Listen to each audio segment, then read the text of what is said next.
Mayweather-McGregor promises to be the biggest fight of all time. And by that, we mean biggest money maker of all time. How much money? A lot. Currently, the Mayweather-Pacquiao bout holds the record as the biggest money-generating fight in history. But the promoters of Mayweather-McGregor are hoping to either match or surpass what that fight made on ticket sales, sponsorships, and especially pay-per-view buys. According to Mayweather Promotions CEO Leonard Ellerbe, they've already sold more than 60 million and expect to surpass the record 72 million gate that Mayweather-Pacquiao did.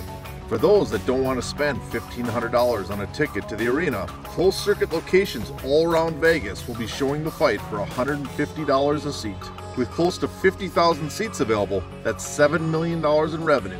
Bars around the country will also be paying $20 to $50 a head based on occupancy to show the fight. This will generate around $15 million more for the promoter. Sponsors are expected to match or surpass the $25 million they paid for Mayweather's bout against Manny Pacquiao. For viewers outside the United States, there's foreign television, which is expected to bring in an additional $35 million or more for this bout.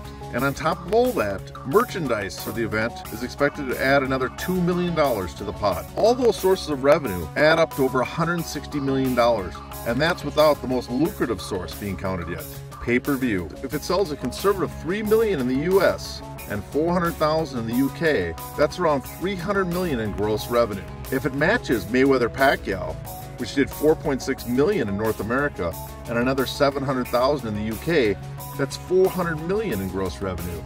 And if it reaches the optimistic projections that Dave Meltzer reported Mayweather Promotions was telling potential sponsors, there would be 7 million pay-per-views sold in North America and 1.4 million in the UK, adding up to $700 million in revenue from pay-per-view buys alone. That's before the close to 50% split to pay-per-view providers or Showtime's 5% split for being the broadcaster are taken out. After those two take their cut, that leaves anywhere from $135 million to $315 million for the fighters and promoters.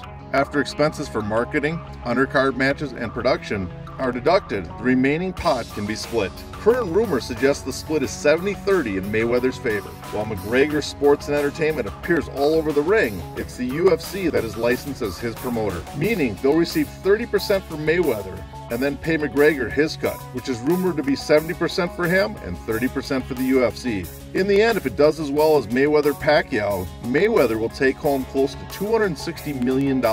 McGregor will be looking at $85 million, and the UFC share close to $35 million. And if it matches their very rosy projections of 7 million pay-per-view buys, then the UFC is looking at $50 million. McGregor will be walking home with over $110 million, and Mayweather will still be money, having made $350 million for this single bout.